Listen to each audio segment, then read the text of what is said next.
दिल जिसे बेपनाह चाहता है, दिल जिसे बेपनाह चाहता है, अब उसी से पनाह चाहता है। एक और अंदाज जिसमें आपने मेरे मुख्तलिफ वोकल सुने, मोटिवेशनल कोट सुने और शेर व शायरी से मुल्हिका कुछ चीजें आपने सुनी। लेकिन ये भी रंग एक है जिसमें लाइव भी देखा आपने, लेकिन ये जो रिकॉर्डेड चीज जो मैं आपको दिखा रहा हूं, जिसमें आप मुझे देख रहे हैं, इसके करने का मकसद ये था कि जिंदगी में मुख्तलिफ पैराए से मुख्तलिफ चीजें आती हैं। तो एक तरीका ये भी है समझाने का, या चीजों को बतलाने का, या दिल की फीलिंग्स को एक्सप्रेस करने का। दो तरह के लोग होते हैं। मोहब्बत सभी को है रास, मोहब्बत सभी का है अस्म, लेकिन दोनों तरफ से दोनों ही कैफियत में दिलों में मोहब्बतें पनपती हैं। अब इसके ऊपर किसी का बस है तो नहीं। अब यहां पर दो बातें हैं, या तो वो लोग जो उनकी तरफ साथ जाया जाए, जो कि अपनी दिल की कैफियत को अपने दिल में कैद कर लेते हैं, और बहुत से ऐसे भी लोग हैं जो एक बार मोहब्बत कर लेने के बाद दिल पर कुफ्र लगा लेते हैं, ताला लगा देते हैं, किसी के अंदर दोबारा अब कोई उस शख्स के अलावा कोई और दाखिल हो नहीं सकता। फिर ये दस्तक पर डिपेंड करता है कि कौन किस तरह से आता है और अपने दिल पे कोई ऐसी मोहर सख्त कर देता है कि जिससे फिर से वो दिल का जो कुफ्ल है, जो बंद हो गया था, वो खुल पड़ता है। बात चल रही थी मोहब्बत के इजहार की। अब यहां पे दो तरह से लोग हैं जो दिल में अपने कैफियत को या तो कैद कर लेते हैं या तो बरमला इजहार करते हैं। हम में से बहुत सारे लोग हैं जो कि व्हाट्सएप यूज करते हैं, बल्कि सभी यूज करते हैं, मुख्तलिफ चीजों के लिए व्हाट्सएप यूज करते हैं। पहले के या इससे पहले के मैं दौर में जाऊं, अगर मैं लेकर चलूं आपको, तो एसएमएस का दौर है, उससे पहले का दौर टेलीफोन का दौर है या मोबाइल का दौर है, उससे पहले का जो दौर है वो खत का दौर है। लेकिन इससे हमें यह अंदाजा होता है कि हर दौर में हर शख्स कहीं ना कहीं किसी न किसी तरीके से या किसी न किसी रिसोर्स से अपनी मोहब्बतों का इजहार करता रहा है। सामने जाने से डरते थे, अब वो वक्त आन पहुंचा है कि एक दिल में कैफियत आती है और व्हाट्सएप आप करते हैं, उसके बाद फिर सारा मामला सॉल्व हो जाता है। लेकिन अब भी बेचारे कुछ लोग ऐसे शर्मीले लोग हैं जो दिल की कैफियत को एक्सप्रेस करने से या उसका इजहार करने से डरते हैं।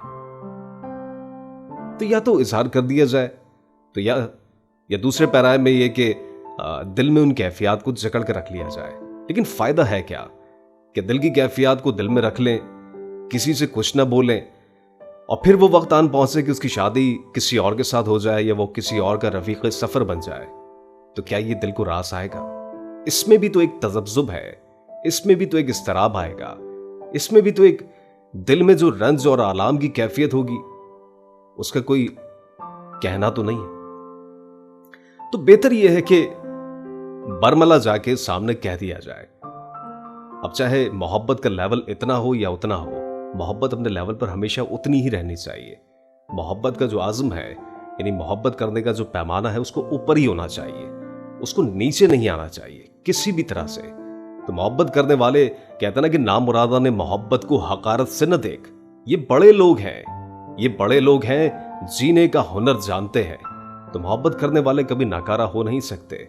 तो सामने बरमल्ला कह देना चाहिए। होना क्या है, एक्सप्रेस कर लेने के बाद हो सकता है कि रिजेक्शन हो जाए, लेकिन दिल में ये मलाल नहीं रहेगा कि हाँ मैं कह नहीं सका। जबकि कह देने के बाद इंसान ये तमानियत और ये लताफत फील कर सकता है कम से कम कि मैंने बता दिया था। तो वो लड़की है जो हर लिहाज से मेरा ख्याल रखती है। मैंने खाना खाया है, नहीं खाया है, चाय पी है या नहीं पी है, उसे मेरी हर चीज की फिक्र है, मेरी किताबों की फिक्र है, मेरे कपड़ों की फिक्र है। लेकिन अजब मामला है कि जब मोहब्बत का इजहार करने दिल जाता है तो लब खामोश रह जाते हैं। मेरी सारी जो एनर्जीज हैं, मेरे सारे जो अल्फाज हैं, वो सारी दुनिया के लिए है। लेकिन जब कभी मैं उससे इजहार मोहब्बत के लिए जाता हूं या दिल की कैफियत बताने जाता हूं, तो मेरा आलम बिल्कुल वैसे होता है जैसे खला में इंसान का वजन 0 हो जाता है। बिल्कुल ऐसे ही मैं उसके सामने बिल्कुल ब्लैंक हो जाता हूं। आंचल से बंधा है सब कुछ, एक तस्वीर और तस्वीर पे ये भीगे हुए होठ। एक संदल की उनाबी पेंसिल, एक बेरब्त सा उखड़ा हुआ खत, एक अदद कार्ड जिसको छूने से तेरी याद चली आई है, और इस कार्ड में रखी हुई अकलौती पलक जिससे मानूस दुआओं की महक आती है। एक पाजेब से बिछड़ा हुआ उजला मोती, एक मुरझाई हुई जर्द चंबेली की कली जिसमें अब भी तेरी जुल्फों के भंवर लिपटे हैं, एक बोसीदा क्वेश्चन पेपर जिसके कोने में लिखा नाम अभी ताजा है, शरबती कांच की टूटी हुई नाजुक चूड़ी, एक हल्का सा गदला सा टिश्यू पेपर भी, एक टूटा हुआ हल्का सा गुलाबी नाखून जिसपे महके हुए अश्कों के निशान जिंदा है। यही कुछ दौलत है, यही है असासा मेरा। एक आंचल से बंधा है सब कुछ, हसरतों, सिसकियों, आहों से सिमटा आंचल, तेरी खुशबू मेरे अश्कों से लिपटा आंचल। एक आंचल से बंधा है सब कुछ, एक भीगे हुए आंचल से बंधा है सब कुछ। तो कह दीजिए इससे पहले कि देर हो जाए और कुछ भी बाकी ना रहे। अल्लाह हाफिज।